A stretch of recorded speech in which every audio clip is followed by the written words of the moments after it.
Hoy en Noticias de Impacto hablaremos sobre la masacre de la Vereda Escondida, el desplazamiento forzado de la comunidad en Veracatío, el reclutamiento forzado de menores por la guerrilla, la desaparición forzada de un líder campesino, la tortura y violencia sexual.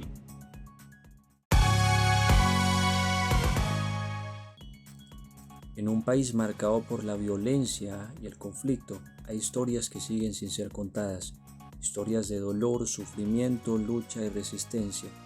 Hoy en Noticias de Impacto tenemos la oportunidad de escuchar las voces de la memoria. Nos proponemos escuchar a las víctimas de algunos de los casos más conmovedores de violación de derechos humanos e infracción al derecho internacional humanitario que han ocurrido en nuestro país y causan conmoción aún en nuestra actualidad. Hablaremos de cada tema y para ello, hoy en nuestra transmisión nos acompaña un equipo especializado en derechos humanos y derecho internacional humanitario, quienes abordarán a profundidad los casos que atañen y estremecen nuestro país. Con ustedes María Angélica Soler, Duván Miguel Polo Paternina, Cindy Paola Martínez, Milton Salazar Moya y quien les habla, Johan Andrés Saavedra Riaño.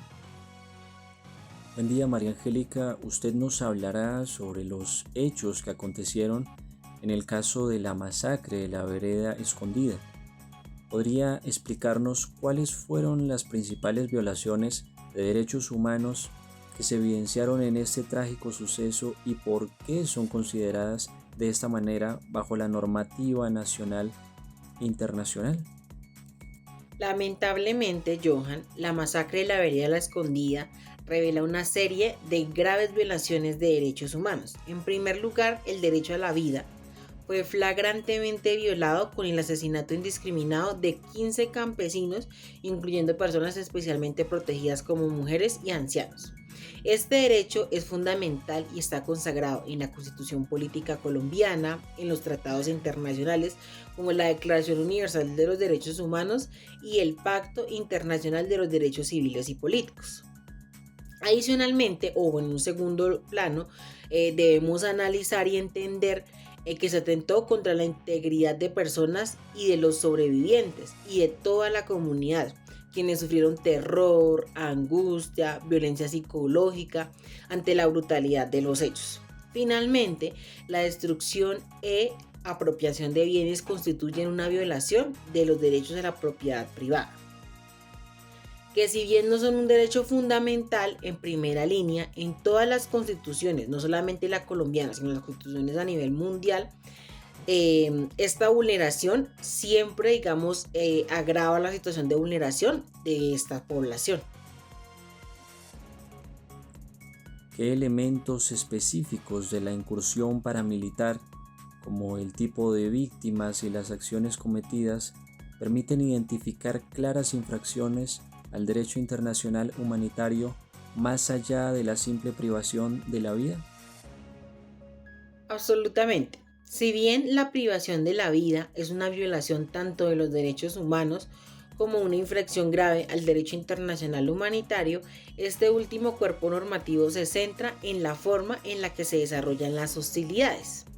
Al asesinar indiscriminadamente a campesinos, incluyendo mujeres y ancianos desarmados, el grupo paramilitar falló en distinguir entre los objetivos militares legítimos y la población civil protegida.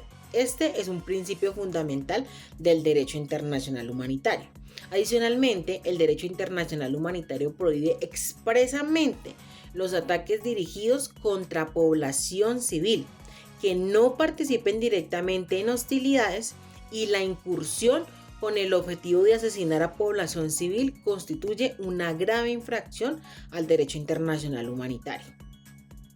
El incendio de viviendas y la apropiación de bienes no solo violan el derecho a la propiedad, sino también son infracciones al derecho internacional humanitario, que protegen los bienes necesarios para la supervivencia de la población civil y pues que en este caso, como podemos estudiar y analizar, pues no sucedió, a menos que sean objetos militares legítimos, lo cual no parece ser el caso. ¿Qué implicaciones tiene la ocurrencia de una masacre como la de la Vereda Escondida en términos de justicia transicional y la búsqueda de la no repetición en Colombia, según lo analizado por la Comisión de la Verdad? Una masacre como la de la Vereda La Escondida subraya la urgencia y la complejidad de los procesos de justicia transicional. En primer lugar, exige la determinación de la verdad sobre lo ocurrido, incluyendo la identificación de los responsables y los motivos detrás de la violencia. La justicia es fundamental para garantizar la rendición de cuentas de los perpetradores y ofrecer reparación a las víctimas. Sin embargo, la justicia transicional va más allá de los juicios. También implica la reparación integral, que incluye medidas económicas, sociales, culturales y simbólicas. Para las víctimas y la comunidad afectada, finalmente, la no repetición es un objetivo crucial, lo que requiere abordar las causas estructurales de la violencia, fortalecer el Estado de Derecho y garantizar que este tipo de atrocidades no vuelvan a ocurrir. El testimonio de las víctimas y el reconocimiento de la verdad son pasos esenciales en este camino hacia la reconciliación y la reconstrucción de un futuro en paz. Muchísimas gracias, María Angélica. En otras noticias, se ha llevado a cabo una investigación exhaustiva frente a uno de los casos que ha causado conmoción en una comunidad. Hablamos del desplazamiento forzado de la comunidad en Veracatío. Frente a este caso nos acompaña el experto Duván Miguel Polo Paternina. Buen día, Duván. Háblenos, por favor, sobre este caso que ha generado tanta conmoción. Hola, Andy. Bueno, te cuento el caso de desplazamiento forzado de la comunidad en Vera. Esto fue un desplazamiento forzado de la comunidad en Veracatío, ubicada en el Alto Sinú, en Córdoba. Es uno de los casos más emblemáticos y dolorosos de violación de derechos humanos en el marco del conflicto armado en Colombia. Esta comunidad indígena, ancestralmente ligada a su territorio y a la protección de la naturaleza, fue víctima no solo de violencia directa de los actores armados, sino de la imposición de un proyecto de desarrollo como la represa Urrá, llevado a cabo sin consulta previa ni garantías culturales. El asesinato de su líder, Kimi Pernia Domicó, en el 2001, ordenado por paramilitares, simboliza el silenciamiento de las voces que defienden la tierra, el agua y la autonomía. Este caso pone en evidencia cómo el conflicto armado no solo dejó cifras, sino pueblos enteros despojados de sus raíces, cultura y futuro. Surge la pregunta, ¿por qué la comunidad en Veracatío fue desplazada de su territorio ancestral? Pues bueno, el desplazamiento de los Embera se dio como resultado de una combinación de interés económico, político y armado. Junto a esto, la construcción de la hidroeléctrica Urrá, impuesta sin consulta previa, generó tensiones en la comunidad. Para facilitar su implementación, los grupos paramilitares que hicieron, con conocimiento del sector de Estado, asesinaron y desplazaron a los líderes que se oponían al proyecto. Además, el conflicto armado, con presencia de guerrilla y paramilitares, convirtieron el territorio en una zona estratégica, forzando el abandono de sus tierras. ¿Qué derechos fundamentales o principios del derecho internacional humanitario fueron vulnerados? Se vulneraron múltiples derechos humanos, la verdad. El derecho a la vida, el derecho al territorio, a la consulta previa, a la integración cultural y a no ser desplazado forzadamente. También se infringieron principios de derechos internacional humanitario, como la protección de la población civil, la prohibición de desplazamiento forzado y la obligación de no involucrar a civiles en el conflicto. Además, también se cometieron crímenes como desaparición forzada, amenazas, estigmatización y confinamientos, reconocidos como graves violaciones de derechos humanos. Por último, Duván, cuéntenos quién fue Kimi Pernia Domicó y por qué su asesinato tuvo tanto impacto. Kimi Pernia Domicó fue un líder indígena en Veracatío que defendió públicamente los derechos de la comunidad y se opuso a la represa Urrá por su impacto que iba a tener en el río Sinú y la cultura indígena. Su voz trascendió fronteras, llegó a hablar ante el Parlamento de Canadá, denunciando las violaciones sufridas. Fue desaparecido en junio de 2001 por órdenes de los paramilitares de la UC. Su asesinato simboliza el silenciamiento de la resistencia indígena y fue reconocido por Salvatore Mancuso ante la Comisión de la Verdad como parte de una estrategia para desarticulizar el liderazgo indígena. Muchas gracias, Duván. Por otro lado, el reclutamiento de niños, niñas y adolescentes es la noticia que se ha tomado a los más pequeños y vulnerables de cada hogar.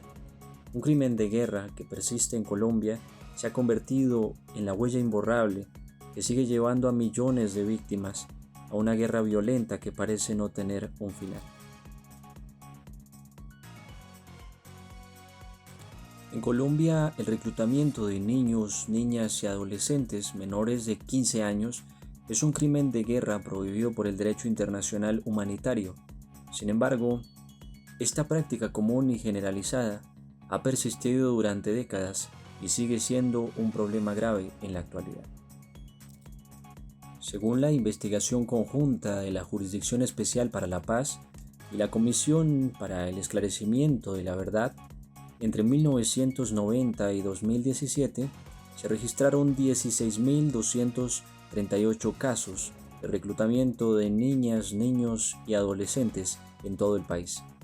La mayor intensidad de reclutamiento se registró en los departamentos del Meta, Antioquia, Guaviare, Caquetá y Cauca. El reclutamiento de niñas, niños y adolescentes es un crimen que tiene graves consecuencias para las víctimas y sus familias. Los grupos armados ilegales y la fuerza pública han involucrado a los menores en una guerra que muchos no comprenden, poniéndolos en riesgo de sufrir violencia extrema, tratos crueles y daños físicos y emocionales graves. Según la investigación, las FARC fueron el grupo que más niñas, niños y adolescentes reclutó entre 1990 y 2017, con 12.038 víctimas, es decir, el 75% del total. El ELN y los paramilitares también fueron responsables de un gran número de casos de reclutamiento. Es hora de que se tomen medidas concretas para proteger a los niños, niñas y adolescentes de Colombia y prevenir el reclutamiento por parte de grupos al margen de la ley. La sociedad en general debe unirse para rechazar este tipo de violencia y exigir justicia para las víctimas. Por otro lado, siguen las desapariciones de líderes sociales. Así es, hablamos de otra noticia que sigue conmocionando a nuestro país, pues no solo es una problemática local, esta vez se ha tomado la zona rural de nuestro territorio y otras zonas de nuestro país, y nos referimos precisamente a la desaparición forzada de un líder campesino y una mujer víctima habitante del corregimiento de Charras, Boquerón. Cindy Martínez, quien se encuentra en el foco de la noticia, cuéntenos por favor inicialmente desde la perspectiva de los derechos humanos cómo se entiende la desaparición forzada y por qué se considera una de las violaciones más graves en contextos de conflicto. El derecho internacional ha entendido la desaparición forzada como la privación de la libertad de una o más personas, cualquiera sea su forma o de su carácter legal o ilegal, seguida de la negativa a reconocer tal privación de la libertad o a revelar la suerte o el paradero de las personas. La ejecutan agentes estatales, individuos o grupos de individuos que operan con la autorización o tolerancia de los agentes del Estado o miembros de grupos armados que toman parte del conflicto o individuos que participan indirectamente o directamente en las hostilidades. Por la naturaleza del hecho, se cataloga como un delito de ejecución permanente. En la mayoría de los casos, la ausencia de la víctima y la falta de información sobre su paradero y desenlace se prolonga por un largo tiempo. Incluso cuando se confirma la muerte de la persona desaparecida y se cuenta con información sobre los hechos, pueden pasar años antes de que los familiares se encuentren y reciban los cuerpos óseos. Y hay casos que incluso esto nunca llega a ocurrir. La desaparición forzada fue una violación e infracción utilizada por diferentes grupos armados, recurriendo a ella para afectar al enemigo, pero también para enviar un mensaje claro, que no había ninguna persona o lugar que fuera inaccesible. A continuación damos paso a los casos que estremecen a nuestra región sobre el uso sistemático de la desaparición forzada durante el conflicto del territorio colombiano y cómo afectaron estas prácticas a las comunidades y a nuestros líderes sociales. Desde el miedo y la zozobra podemos ver testimonios como el de una mujer víctima, habitante del corregimiento de Charras, Boquerón, en San José de Guaviare, cuya hermana fue desaparecida en el 2002. Describe de esta manera cómo vivieron esta situación. Aquí sacaban a las personas de sus casas, se las llevaban y no volvían a saber. Y no se podía preguntar por ella, porque uno podía ser el próximo. Tenía uno que apenas hablar entre vecinos, porque no se les podía preguntar a ellos tampoco, porque a ellos no les gustaba que les preguntaran de sus hechos. Así hubo mucha gente. Otro de los testimonios es, ya en los años 70 aparecieron en un principio en el sitio donde yo vivía, San Alberto, las bandas delincuenciales que le llamaban sicarios, iban asesinando gente selectiva, más que todo líderes de la comunidad, líderes comunales, líderes sindicales, por el solo pretexto que eran comunistas. Entonces el conflicto en San Alberto fue un conflicto en contra de los líderes sindicales. Todo el que se volviera líder tenía que morirse. Los que no lograban matar de esa manera entonces iban y los buscaban a sus casas y los desaparecían. Caso concreto el de Tomasito Cortés. Llegaron a su casa a las 7, 8 de la noche tal vez, y le tocaron la puerta y lo molestaron, en el techo, por donde fuera, hasta que abrió la puerta y lo desaparecieron. Los impactos de la desaparición forzada tienden a ser complejos y profundos. Cuando se constata que hubo planeación, fue premeditado y se han seleccionado a las víctimas ya sea por ser vulnerables, por el desamparo, como le pasó a muchas personas jóvenes, por ser habitantes de barrios deprimidos, desempleados, trabajadores informales, consumidores de droga. La desaparición forzada desencadena también el recelo al Estado y a las instituciones, siendo estos asociados a una sensación de terror, amenaza y desconfianza. En el informe final de la Comisión de la Verdad, según la integración de datos consolidada, se puede afirmar que en Colombia existen alrededor de 121.708 víctimas de desaparición forzada en el marco del conflicto armado. Esto quiere decir que en un periodo entre 1985 y 2006. La dificultad para denunciar, acceder a la justicia en el universo de las víctimas quiere decir que las cifras son mucho más grandes de lo que se dicen los registros, ya que por algunas razones del contexto social o estructural en que se perpetró la violación pueden acallar y reducir estas. Gracias a los modelos estadísticos podemos llegar a apreciar que en Colombia puede llegar a ser casi el doble, alrededor de 210.000 víctimas de desaparición forzada. Milton Salazar, experto en temas de derechos humanos y derecho internacional humanitario, hoy en Noticias de Impacto nos explica un tema que no solo se ha convertido en una forma de conseguir información, sino que además es vista como una forma de infundir castigo. Hablamos precisamente de la tortura. Con respecto a la pregunta ¿qué es la tortura? Se explica no solo como forma de obtener información o confesiones, sino como modalidades de castigo, de represalia o venganza o hasta formas de discriminación. El informe final de la Comisión para el Esclarecimiento de la Verdad, la Convivencia y la No Repetición 2022 narra el siguiente hecho de violación flagrante de derechos humanos. Empezaron a patearnos y empezaron a preguntarnos cosas que uno no sabía. O sea, nos preguntaban por unos hombres, que si conocíamos a fulano, que si conocíamos unos nombres y apellidos, nos hacían preguntas referentes al obispo, de lo que conocíamos del obispo, o nos preguntaban que si recibían dinero, que si les daban dinero, nos decían unos nombres de unas personas, no conocíamos, no sabíamos del asunto, ahí nos pegaban, nos pateaban por la cabeza, por la cara, y decían que estábamos mintiendo. Luego llegó otro y dice, no, estos maricones vamos a hacerlos hablar. Entonces nos cogieron, nos tiraron al suelo, nos empezaron a quitar la ropa y yo escuchaba a mis compañeros cómo gritaban. Ya luego empezaron a abusar de uno. Desde el primer día supimos que eran paramilitares porque ellos se identificaron como tal.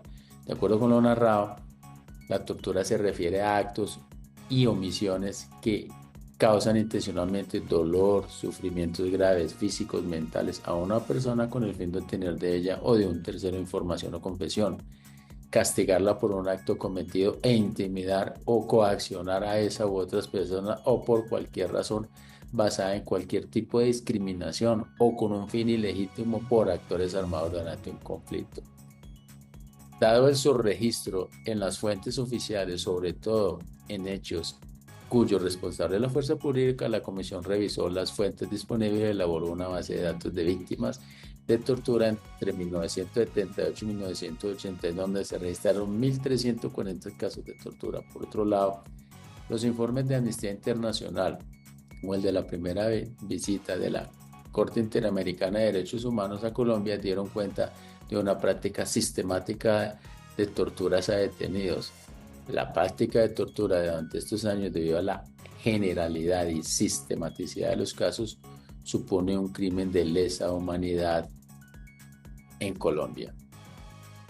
Por otro lado, nos habla sobre el ataque a la dignidad, a la intimidad, un hecho que se representa en la amenaza permanente que existe sobre el cuerpo y la vida de una mujer. Así es, nos referimos específicamente a la violencia sexual. Un ejemplo importante de violencia sexual consiste en el siguiente, que también lo narra el informe final de la comisión. Dice: en el retén yo iba caminando y se me acerca una camioneta. ¿Qué niña? Que venga, móntese. ¿Para dónde va? Y yo, no, ya llegué, muchas gracias. No, venga, yo la llevo. Cuando menos pensé fue que se bajó ese tipo de esa camioneta, me arrinconó y puso un arma en la cabeza. ¡Ay, Dios mío! Entonces yo forceé con él y bueno, ¿qué tal? ¡Pum! Me pegó en la cabeza un cachazo y caí al piso. Se me tiró encima y me abusó sexualmente. Me amenazó, me dijo que era un paramilitar, que conocía a mi mamá, a mis hermanas, todo. Que si yo me ponía a denunciar o algo así, me mataba a mí y a mi familia y se fue. Es la narración de una mujer víctima del bloque Metro de las Aguas en 1997 cuando tenía 18 años en el municipio de Guarne, Antioquia. Desde la comisión se conocen diversas modalidades de violencia sexual que se cometieron durante el conflicto armado. Hacen parte de las violencias sexuales tanto las violencias sexuales y la esclavitud sexual como las amenazas de violencia, el acoso sexual, el desnudo forzado y las prácticas discriminatorias como humillaciones sexuales. Este tipo de actos se cometieron casi en su totalidad por hombres, sobre todo se dirigen contra las mujeres en tres tipos de situaciones: los contextos de indefensión como capturas o detenciones, en el escenario del control territorial en las comunidades o en el contexto de operativos y masacres. Las violencias sexuales en el conflicto armado son una expresión del poder sobre la vida y el cuerpo de las mujeres. Ellas son marcadas por la posesión y el sometimiento de sus cuerpos y mentes. El ataque a su dignidad, su intimidad y su sexualidad constituye una amenaza permanente sobre sus vidas y es una práctica de control de la población y de muchas veces de anulación del ejercicio de liderazgo de las mujeres. Estos testimonios son un recordatorio de la importancia de la justicia y la memoria en la construcción de una sociedad más justa y pacífica.